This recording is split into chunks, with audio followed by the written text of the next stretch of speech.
Hi pasta preparation చూద్దాము. ముందుగా కడాయి తీసుకొని అందులో ఆయిల్ పోసుకొని జీరా, ఆనియన్స్, గ్రీన్ చిల్లీస్ని యాడ్ చేసుకొని ఫ్రై చేసుకోవాలి. ఇందులోనే క్యారెట్ ముక్కల్ని, బీన్స్ ముక్కల్ని, క్యాప్సికమ్ని యాడ్ చేసుకొని వీటిని కూడా ఫ్రై చేసుకొని ఇందులో ఇప్పుడు 1 టీ స్పూన్ ఉప్పు,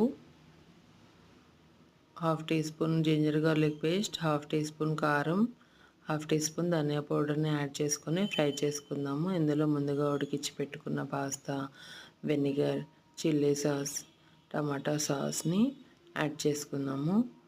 దీన్ని ఒక 2 to 5 minutes దాకా ఫ్రై చేసుకుంటూ కలుపుకోవాలి, అడుగంటకుండా ఉంటుంది. లాస్ట్గా ఇక్కడ నేను మ్యాగీ మసాలా అనేది యాడ్ చేస్తున్నాను. ఫైనల్గా పాస్తా అనేది రెడీ. నా వీడియో నచ్చితే please subscribe my channel and like my video and కామెంట్స్లో వీడియో ఎలా ఉందో చెప్పండి.